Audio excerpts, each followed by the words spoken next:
Slice.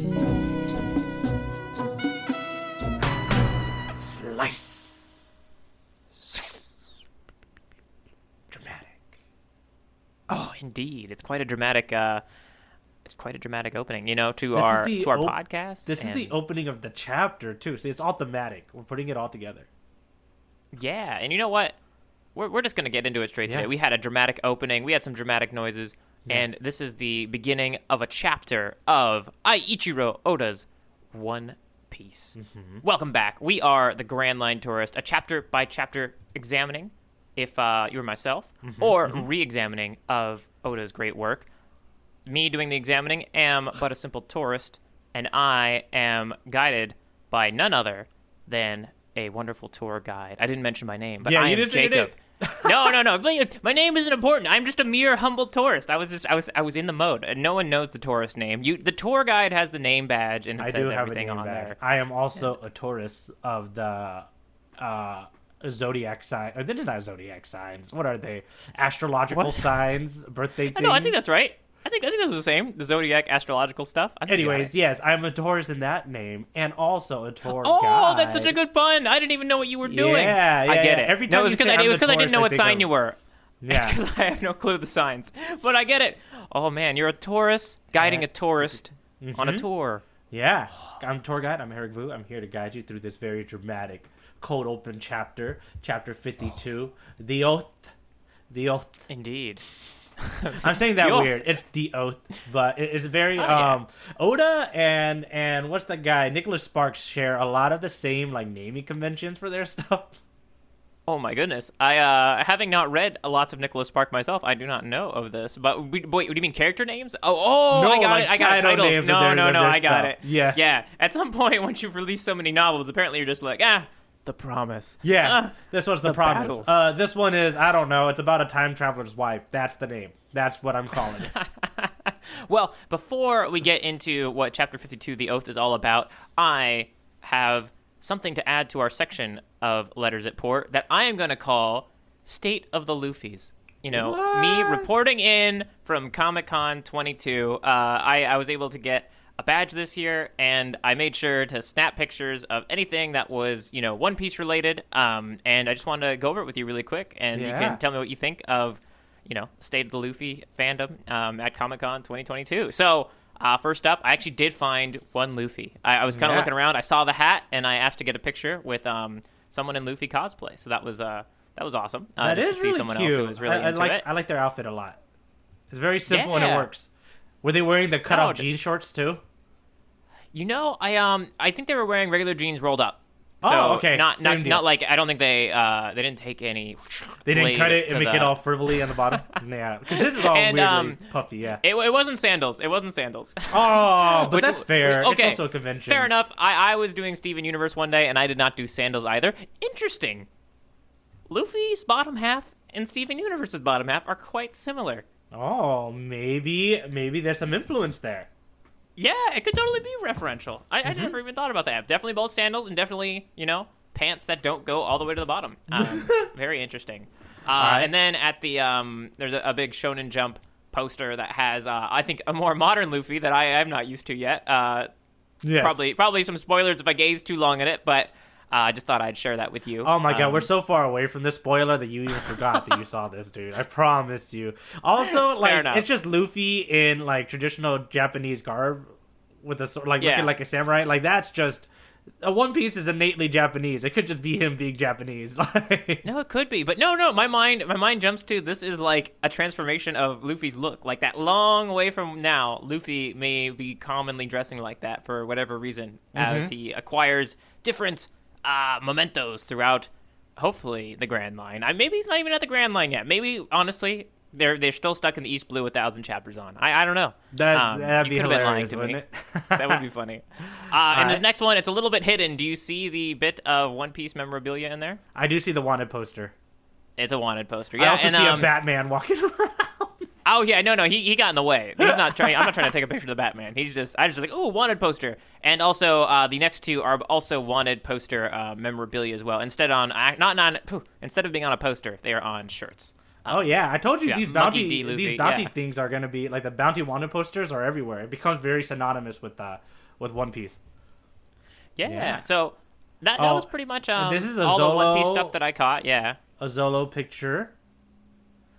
Yeah, and Zolo's looking a little different too. I'm again not gazing too much at detail. Right.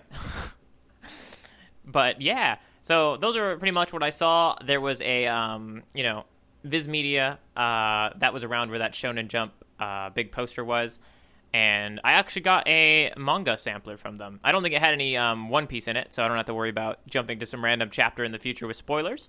But yeah, I was cool to get a little bit more. It's almost like what you were describing to me early on of the Shonen Jump monthly issue where you have a bunch of mangas in one, just a little bit of them, right? So I do have a sampler that I'll check out when I get some time. That's cool, man. Yeah, let me know what's in there. That might be fun to see what they're trying to... It's so crazy, right? Because, like, One Piece, the Ichiro just kind of announced that, like, he's giving himself 3 years to finish up One Piece. So that's just kind of... Like 3 years from like today? Or, like... Yeah. Okay. 2025. Yeah. So we have until then to do... Okay, we can actually work out mathematically, based on how much he's going to publish, how many chapters we have to do in a certain amount of time. I might do that later. Oh my god, that'd be hilarious. But that's just kind of, I think Shonen. What I was trying to say is that Shonen Jump's trying to figure out what their next big thing is, right? They have a few big things already there, but like I don't think anything's ever gonna be as big as One Piece like ever again because I don't think anybody That's wants. What people said about Charles Dickens, and they were wrong. Yeah, well, Charles lived in a different time. I mean, I guess that's true. I guess we don't know. I don't know what's different. The people in the future are going to live in a different time, Eric. That is true. But yeah, One Piece is going to end soon. So I think they're trying really hard to kind of get people interested in the other stuff that they're trying to do. Yeah. Well, we'll have to see if they succeed. Maybe if they gave us a sponsorship or something. Maybe, or like you mentioned earlier, maybe just some free manga subscriptions. Then we would push their product for them all the time. It's easy, man. We can do a random. I push it now, and they're not even sponsoring me. Exactly. Okay. Well, moving right along, it is time to get into Chapter 52, The Oath I Will Deliver, today's itinerary. What are we getting into today? We have Zolo, who drops his sword as Mihawk finishes slicing him up. Pretty. That's our dramatic open. That was our dramatic open. Wonderful. We created that scene with our mouth voices. Exactly. Like if you just closed your eyes and listen to that, it's chilling how close we are to reality. Mm-hmm. Everybody reacts. But I think the most interesting reaction is that of Sanji, who's looking really stressed and thinks, "Why? What's going on here?" He even goes as far to yell out, "Abandon your stupid dream." So Sanji's, I feel like that's something's repressed there. There's a lot of repressed Sanji's stuff triggered. Yes. Yosaku and Johnny leap into the water to rescue Zoro, and Luffy reveals to all that are here that he's a stretchy dude. He's a stretchy, devilly, devil fruit user. Mm-hmm. And he grabs onto some planks near Mihawk's raft and zooms over to him. And they have a little chat. Mihawk mentions that he respects Luffy's decision to respect the battle and not intervene as Zoro gets near death. Luffy is definitely frustrated though. He seems upset. He's flipping out. Mihawk reveals his full name, I think, for the first time. Dracul. Is that how you would say it? I think it is how you would say it. Yeah. It almost makes you want to say Dracula. It does. So he has a lot of vibes going for him.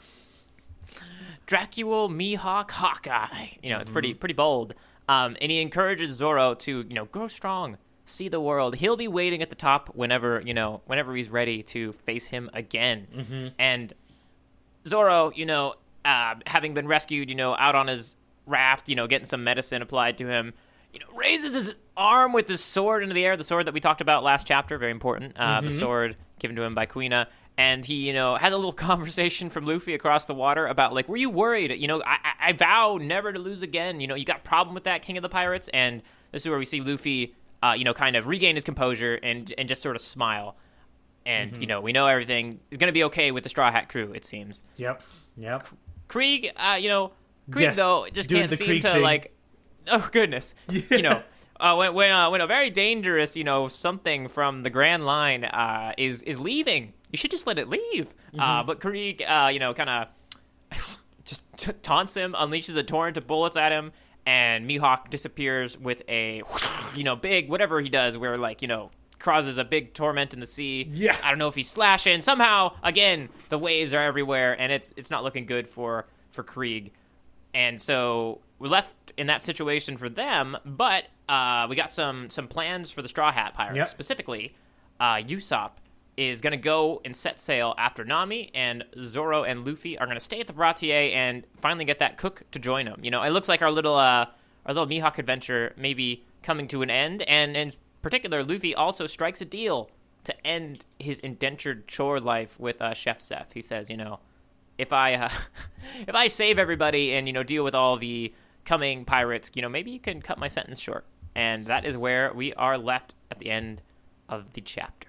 The end of this itinerary for the title chapter called The Oath. The Oath. Directed by Nicholas Sparks. The Oath, apparently said by someone with a very Barcelona TH in there. The Oath. The Oath. Okay, sorry, I got really distracted towards the end of that because I was tracking his hat through this whole thing. Yes. Did you do this already? Yeah. So, no, it was cool. I did not catch it until I was doing my review. Yeah, and what I noticed is when he throws his punch, he loses his hat, right? Yep. And he's not really throwing a punch, actually. He's throwing his arm to catch onto the raft to pull himself over, right? Yep. To be close to Mihawk. That's where he loses his hat. And as far as I'm aware, they don't show where Usopp picks it up, really. It's like one panel. Yeah. It's still cool, though, because Luffy lost his hat, right? And then right when Usopp and Luffy are about to separate ways, this must be where Usopp realizes Luffy's going to need his hat. It's like a common respect among, this is he cares about it a lot. It was given to him by Shanks. And in one panel is both picking it up and showing the action of throwing it to Luffy, who catches it. It's so cool. I did not catch it until later, and then I see the throw and the catch, and I'm like, oh, dude, that is just Usopp has awesome. an arm on him. He has because hats don't float, they don't fly a ball. There had to be some maybe a little bit of some ultimate frisbee work going on in Usopp in a past life. But yeah, you got that whoosh, and then boom, it's in Luffy's hand, and he's like it's just such a cool way to confirm plans, Yeah, it would be like flap. it's like throwing someone their car keys and saying you grab the burgers and I'll go rush and get the ice cream from Albertsons. I don't know, whatever one would do in some scenario where we need lots of food. It's cool. That's really cool. I didn't track it till now because I was like, why does Usopp have the hat in this page? And then I look over, it's like, oh, he threw it, and then I had to go back. Yeah. That's cool. Anyway, no, I had to go back as well, and you know what? This is one where I feel like I'm catching up because this would be normally a moment where I just say what, and then I go open the my manga and I look at it and I'm like, oh, no way! But this time I was there with you. I was right there with you. You were there with me, man. You caught me up. You caught up. Yeah. All right. Let's see. First point of discussion that I have is titled "Here's the top, and here's where you are." Mostly to say that. Right, Mihawk's up here. Zolo, you're down here. But also, at this point, I think what I'm going to do is say that Mihawk is kind of this is the top of the power level over in the Grand Line. And this is, as far as we know, because I would say that Zolo and Luffy are kind of equal fighting power-wise. This is where you guys are. And it's a fun little thing that I think we saw here that he even said. Yeah, no, I think I would push Luffy a little bit up above Zoro. Oh, okay. I think it's maybe Zoro in his specific thing that he's good at is better than Luffy. Zoro is a swordsman, maybe is better than Luffy, but Luffy is really a generalist demon devil fruit creature, right? Right. Yeah. The second he stretches, right, everyone looks at him like he's crazy, right? Yeah. And I also think there's this moment of it's kind of I think the fact that Luffy and Mihawk don't fight is sort of indicative of them acknowledging each other a little bit. Yeah. Our fight, first of all, we don't have a reason to, right? Yeah. So there's not a big reason to fight, but also just this it felt like an acknowledgement almost of equals. I think so. When Luffy says I'm gonna be I think Mihawk asks him what his goal is. Yeah. Yeah, and Mihawk doesn't like everybody else say you're crazy, right? He says it's going to be hard, but it's almost it's almost yeah, it's harder than beating me. But he didn't say it's not even possible for you, right? He didn't say forget it, kid, like a lot of other people do. So I feel like they're, maybe Luffy's approaching something of that, power deep within him. I did have a question for you about a very specific panel. Yeah. That Luffy, throws his arm and goes over to where Mihawk is, right? Yes. And then his face goes into the planks. It's a weird one. Where exactly is it? So, see if you can find it. It looks like Luffy is like all 5 parts of his body are on the planks. We have his feet on the ground, his 2 hands on the ground, and after that he does like the flip of a plank. Oh, so what it is that he went and he missed, and then his head landed into the plank, so his head stuck. Is it in between the 2 planks? Is what's going on there? He poked a hole. Okay. He poked a hole through the plank, and now his head's stuck in there. That's why he's like. That's what I was failing to get. I was failing to get that it was stuck between. I thought it was like, was his face squished? Is he like biting the planks? No, he just got stuck. Okay, got stuck, and that's why he does the flip after. Did he? Well, when you say he missed, do you mean that he was like trying to hit? Mihawk. He was. Oh, yeah. I didn't necessarily know. I thought maybe he was just angry, trying to go over there. But do you think Mihawk dodged it, or do you think Mihawk just moved to the side? Okay. Got it. So Luffy was angered enough to actually like lash out and fight it, Mihawk. But as soon as they kind of quickly overcome that point, right? Because Luffy doesn't try to like fight him after that. Yeah, and then Mihawk kind of just explains like, I didn't kill him.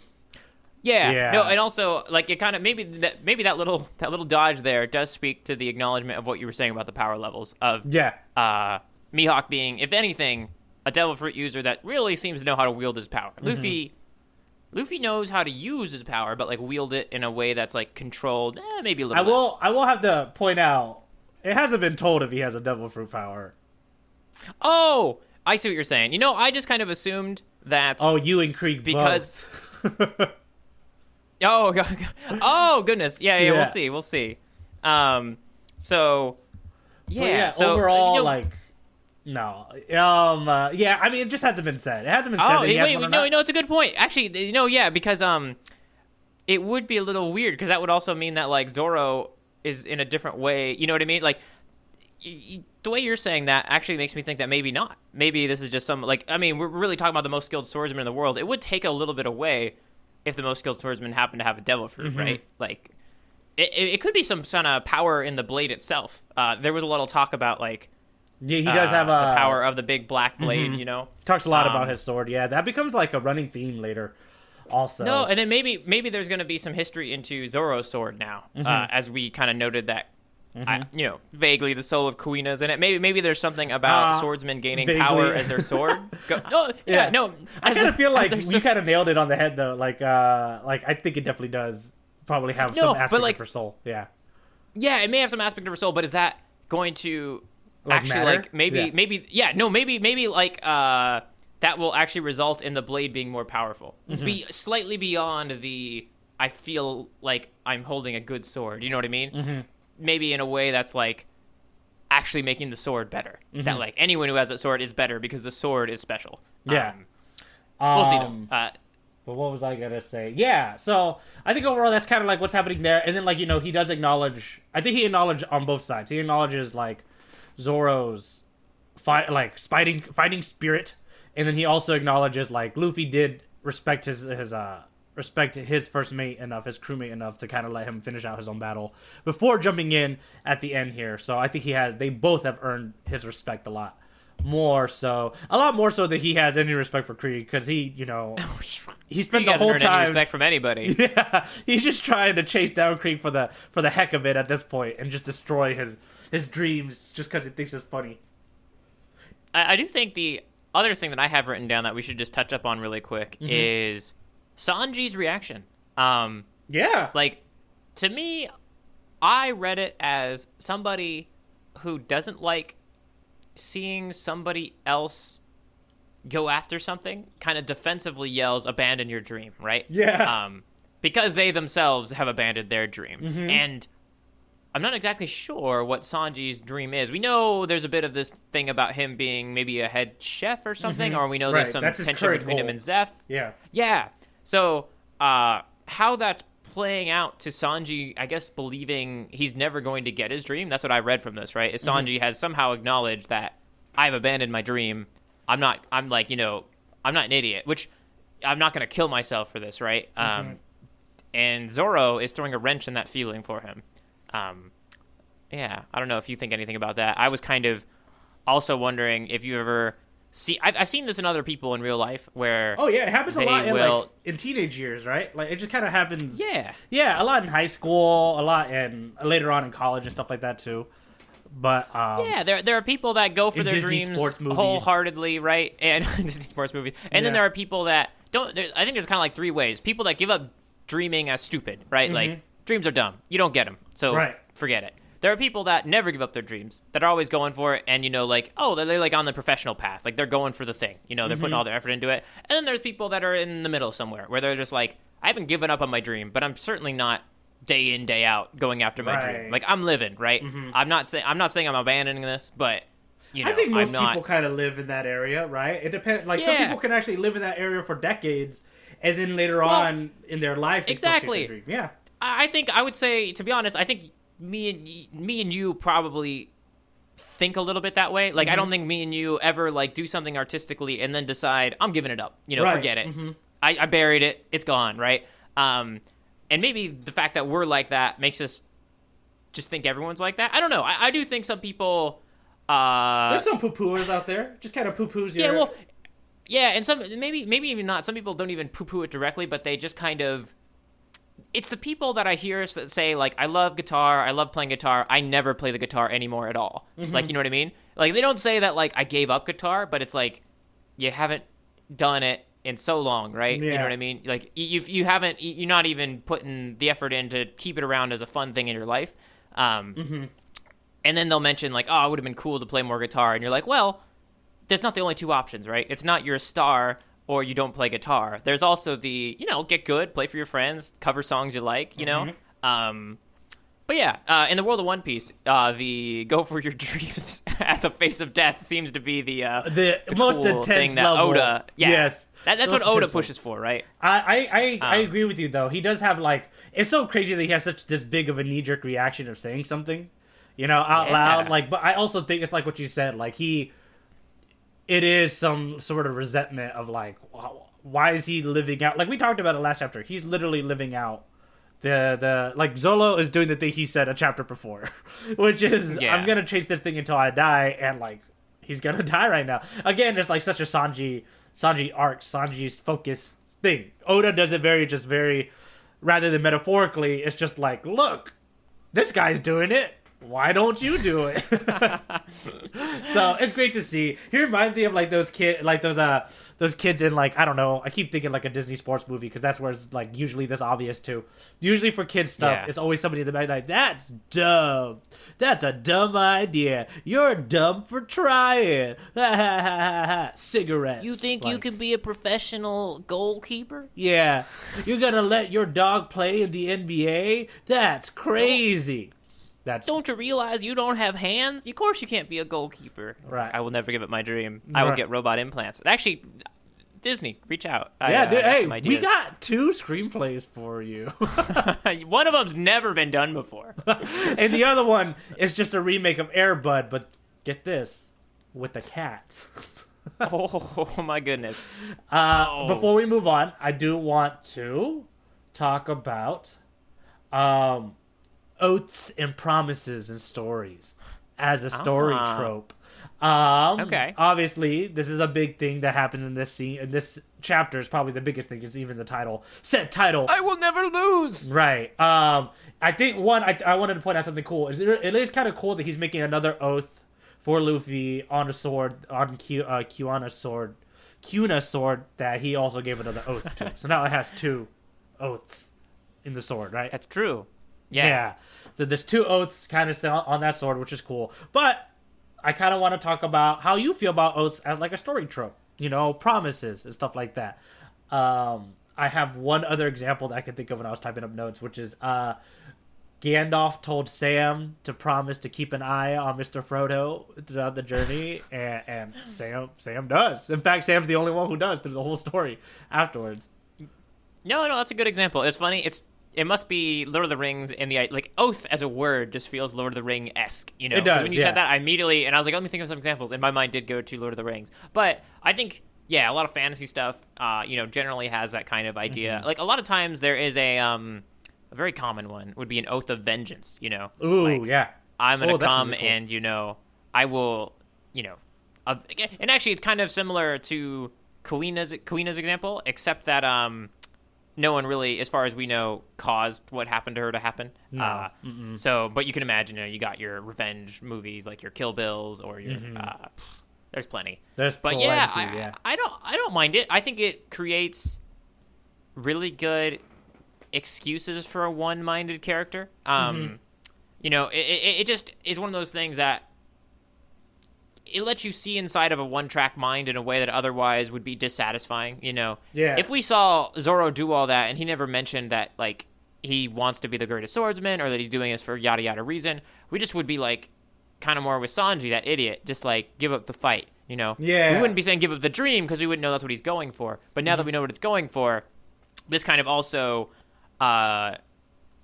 justifies the lengths that some athletes go to, like, when they're, like, clearly hurting themselves to, like, win a race or something. But like, I want them to do it because they want to be the best runner that has no hands that is also a goaltender as well, Right. Yeah, I was going to say, too, like, just to kind of piggyback off your thoughts there, which is, like, I think when a character gives an oath or gives a promise, like, says it out loud, it kind of, it stamps as a character trait or a foreshadow, like, in multiple things, right? That's kind of how it functions in a story. But also, what's kind of cool about it, this is an Aaron Sorkin quote, where he says, Aaron Sorkin, famous American screenwriter and playwright, he says that what a character says is what he thinks of himself. What a character does, like his actions, is how he actually represents himself. Right? Gotcha. No, so, like, it's kind of that. The importance of that quote is it's noting there can be a difference between the two. There can be a difference, and I think what a promise does, like I was telling you, it functions as also this is what I think of myself. I will never lose again. And it's also a foreshadow, or it's a promise to the readers to see if he, like, keeps it, like, to keep it and functions forward. It's also the kind of, you brought up, like, the oath or promise of revenge is the same thing. Will this character still chase revenge by the end of this whole story? Yeah. And well, okay, you really got me thinking with that Sorkin quote, and I do think it speaks a little bit to the way Oda writes his characters. Yes. Like, we'll have to track and see if we ever find a clear example of a character who makes an oath and then does the opposite. Or, like, does enough that you don't think they're really living up to that oath. Like, so basically a character that says one thing but does another, right? I mean, like, okay, so take, for example, just to kind of to show you one, I mean, Krieg already did it, right? Krieg told Jin that if you take me to the restaurant, I won't do anything. Yeah, but I guess, I know that's a small one. But we're talking about, like, a huge promise, like a huge. No, and it's also that, like, I feel like it's not quite. You're right. They are oaths, but I feel like we also pick the character that's known for lying. Exactly. So it's like almost like he's almost fulfilling his oath to lie in some extent. Yeah, which is kind of cool, right? Because it's kind of piggybacking what we're talking about. He has, like, no qualms doing these things. It's a very big. It's how you kind of look at that character and go, "Oh, that character's slimy." Because he lies. None of his word doesn't mean anything. It's as like, it's weightless. It means nothing, right? Yeah. No. And I still want to track for other examples too, though, as we go. Because it does seem like we do have a lot of characters. It's maybe also characters more likely on that have potential to be on Luffy's crew. Characters that would proclaim something and then at some point, like, not follow through on that claim, because that would be an interesting friction point for, like, against Luffy's mindset, right? Knowing, like, it's almost like we can almost not imagine it. Like, why would Luffy put someone like that on his crew? And, well, maybe he believed the oath at first or something. Right. Well, let's see. Maybe he's really good at oath discerning. To, like, he looks him in the eye and he's like, "Yeah, you're worth your salt." Think, like, yeah, I think you're right, because I think Luffy is really good at that. Because think about what he's talking about Nami, right? Like, he still believes in her even though she's, like, stole their ship and left. Oh. Right? That's a good point. No. So wait, actually, I think I might give. Again, sadly, Nami is a character that is, like, her oath is more like I am oathful to treasure. So it does seem like she's fulfilling her own personal oath to some extent. Yeah, but also Nami's never once said that she's part of the crew. Exactly. So Nami's. It's like we almost feel like she's made an oath to Luffy, but it's not. It's more like Luffy has made an oath for her that Nami is a part of his crew. Yeah, for her, and she hasn't exactly gone super against it until now. But we still have some reasons to think she might have some deeper reasons to do that we may understand. I mean, like Usopp and a very injured Zolo and the Bounty Brothers are going after her right now, right? Like they're going, so they're going. Like that's. Oh yeah, that was another thing I wrote was splitting of the party, like the party splitting up. Oh, we're at the end of the Fellowship of the Ring. Yeah, dude, we're at the end of the Fellowship, man. We're at that part of the D&D session where the party goes, we want to split up because Mike can't come next week. Oh, dang, Mike. Well, I think with that, let's let a few jokes fly before we get into some other. Yeah, you know what? And let me start this one because you kind of pointed it out. I don't think you saw it as a joke because you didn't realize it happened, but I did get a little chuckle out of Luffy getting his head stuck like an ostrich after attacking Mihawk. No. I knew it was something. I mean, it was a weird looking pose, so I kind of like had that like funny weird. But yeah, I did want to know why, and I between the boards, that's solid. Yeah, like he went so hard. I like his personally. Head stuck, can't get out. Oh yeah. Now I can there's like the sound effects are playing in my head as he does it. It's pretty cool. So we got I liked when Usopp basically said Zoro is not okay, but he's alive. I like that too. That's really good because Luffy's like, is he okay? Like, no, but he's breathing. No, not at all. Yeah. Usopp is from time to time, for as much of a coward he is, he doesn't leave. He's not like running away at this moment. You know what I mean? Like, no. And he gets to say a really cool line at the end of it. And he chucks a hat like a football. So. Oh. No, Usopp maybe the subtle winning character of this chapter, I'd say. I really like his quote at the end. It really ties it all together of like, it's everything. It just, another thing we're getting in this chapter is more and more examples of the Luffy Straw Hat crew, like being equipped to handle the Grand Line. Like we're being shown different examples of like they have the right mindset, they have the right things to kind of do it. Like the morale, like just the right morality, the right willpower. They might not have on the surface things that Krieg wants or things that they need. They have all the other stuff that might actually matter for the Grand Line to succeed. Yeah, no, just which quote are you talking about? The we'll set sail for the Grand Line one? Get everything together, I like all of that. Okay. Yeah, I like all of that at the end where he's like, we'll go. You get the cook because they already know where this is going. You get the cook, and we'll meet back, and we're all back together because we're gonna go chase down Nami. And we're all back together. We know where we're going. And he was the one the most scared about it. He was the one most scared about the Grand Line. And at this point, which is really cool for Usopp to already turn by this point, it just adds more to like, let's do it. We know where we're going. Well, if you're okay with it, I'm ready to do it and. Duke it out in the section of the podcast that is entitled The Panel Battle. That's my Hans Zimmer soundtrack, dude. Oh my goodness. Yeah. That is, Hans, we'll have to talk about him someday. Interesting way of doing soundtracks. But that said, this is where we take our favorite panels and we put them next to each other. They sit adjacent. They sit top to bottom, left to right. Depends on which way you're reading. We're reading a manga. It's right to left. And they punch at each other. And we talk about who punched the hardest, who maybe punched a little weak this week. And that's not how you say the word also. We also encourage to I feel like I have like a late in life sometimes occurring lisp. It's very strange. It happens, man. Sometimes our tongues get old and they get lazy. It happens all the time. Oh no, I didn't. Okay, I'll start doing tongue exercises. That's why I've let my tongue get lazy. It's my fault. I've let my dream die. I've abandoned it. And you can join this panel battle by one way, right? Emailing in at grandlinetourist@gmail.com. Again, that email is nameofpodcast@gmail.com.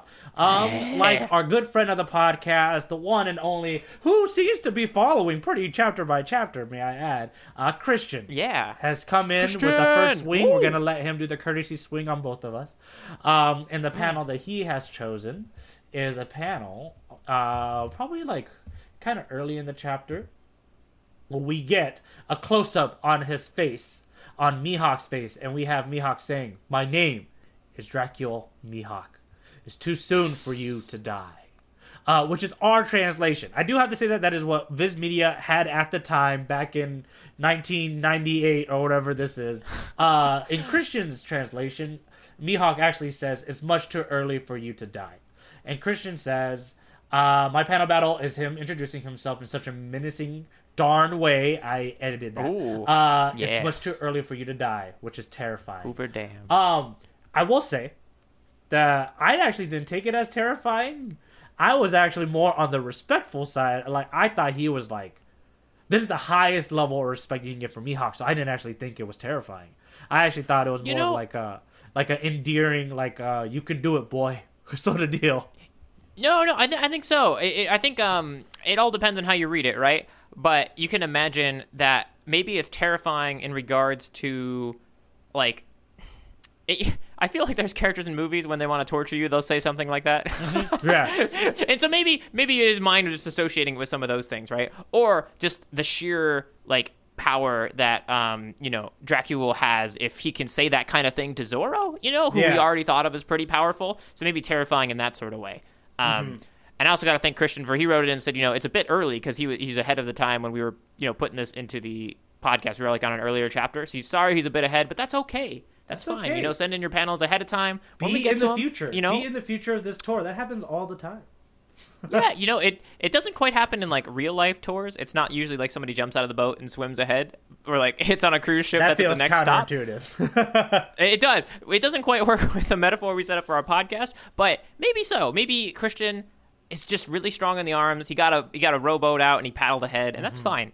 Feel free to do it as well. And then like Eric said, he's our podcast foreshadow is what he is. Yeah, go to the podcast foreshadows. Send in your favorites to grandlinetourist@gmail.com. It's great. But we're gonna have another.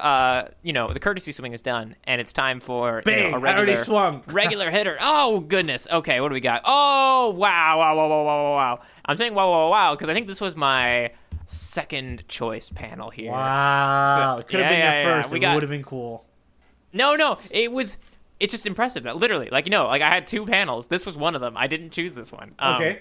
This one is amazing because it is, it's showing the finish of the swing that began last chapter. The gigantic dark black blade of Mihawk has now gone through Zoro, who is arms open, sword dropped and like kind of in the air at the moment, blood, going in that diagonal through his entire chest, and sweeping down.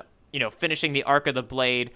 Basically, it's now the blade's basically where I think Dracula would want it. Basically at his side, almost sheath. I don't think it's hilted. Yeah, I don't think he's quite. There's no sheath, but it's like right in that spot, like ready to do another strike. Not that I don't think any will be needed if Zoro is hopefully to live, which he does. So there's not a second strike. Hey man, but and he's just prepared for the next swing.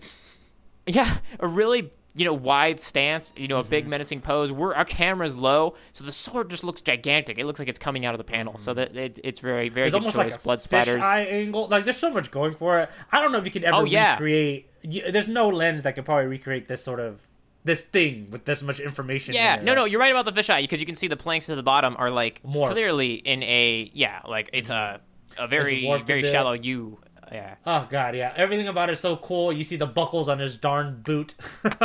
All of it's cool, and I love how the way his cape is it's moving in the momentum of the body swing too, right? Like it's just there's so many cool things that's kind of happening in this panel, and the freeze flame blood. It's also in the style of a colored page, like you and I have been talking about. It isn't that different, higher quality looking stuff here, which I believe is one of the colored pages if we had just a regular Viz Media. No, I think you're right. I think we've kind of determined especially it usually begins at the beginning of a chapter. Mm-hmm. The art style will be in color for 1 or 2 pages. We didn't mention there was even a big 8-character panel spread of 8 characters there at the beginning of the chapter that I imagine was also in color as well. But very cool cute. Too. I like it a lot. Yeah. All right, hit me. It's coming. It is coming. You're like, swish, swish, blood. Look what I did there, dude. Yeah, I improvise. I just sent you my best shot. Your panel's done today. All right, what do you see? Oh, we even got a little bit of Jacob's jammies in this picture. Wait, my jammies? Yeah. Oh wait. Oh, you're right. Because I see the you sent me the Argyle picture that's not Argyle, whatever that is. Flannel. Yeah, I got some. Those are my flannel pajamas. Okay, so we have the sword. We have Zolo's sword pointing into the air. We got the bounty bros in the back crying in tears, wet from saving Zolo. We just have a automatopoeia noise, which is swish, which is the sword pointing up, and then the exclamation point. There's so much metaphor in it. I'm glad you chose this panel. It's very good. Oh yeah, and I also like the it's got that like dark gray color and the complete whiteout background. So it really makes it feel like this is the moment we're confirming that like Zoro is alive. And you know, right after this is when he starts like his question to Luffy, almost like he has a little bit of shame, the swordsman shame at having been bested, but like a good swordsman, you know, his blade is pointed straight up, and he's ready to, you know, repledge his allegiance to the cause of being the greatest swordsman and being a member of, you know, Luffy's crew. And yeah, it also is the blade that we talked about a bunch last chapter. You know, it's the only one that is unbroken at this point, Kuina's blade. Really worked for me. All of it, there's so much symbolism in that. And I love that he has his brothers in the back to kind of witness. I mean, multiple people are witnessing this right now, right? Well, it's funny. The brothers as characters did kind of it felt like shoehorned in. I guess it makes sense. It just that we met Zoro when he was alone, right? Mm-hmm. And we didn't know where the brothers were, and then they show up, and like Zoro, I don't feel like is ever like they're like manly brothers, so we don't get this like moment of like them really acknowledging each other as like I didn't know, like, are they a part of the crew now? Are they just following Zoro around? I actually don't completely understand why they're still deal. here. Yeah, a little bit. Like, I don't know if they're just like, oh, we found Zoro, and you know what? He's a cool dude. Let's follow him around. Like, they also stayed a week, right? Wasn't there like they've been at the Brate like a week at least, I think, something crazy. Because from when Jin leaves and brings Krieg, it has to be, I think it was like 3 days or something. There's a time frame. So they're on for the ride for whatever reason for right now. I don't know if that's their, you know, good old memories with Zoro, or if they're like actually getting the crew back together. But like, it seems like they haven't pledged themselves to Luffy's crew. It's nice that they stayed because now they have another boat to chase Nami. No, it's important. Yeah, right. So maybe that's the only reason why they're still here, story-wise. No, we'll see. Like like the fact that they've stayed around makes me think they like characters that stay around tend to stay around at least for a while. Yeah. So we'll probably learn more about them and their deals, or we won't, or this will be there a while and it'll be done. But we'll find out. Right. Well, that's the app. I was thinking. Hit me with it. There's only one automatopoeia sound to be made here, and that is the sound that I didn't understand when I first saw it in the panel of Luffy's head getting squished between two planks of wood and then getting squeegeed out, and then, you know, I think I got a good popping noise for when it comes out. But if you want to start us off and get your head between those two planks, I think that's the way to lead us out of here. All right, here we go. Whoosh! Creak! Creak! Oh.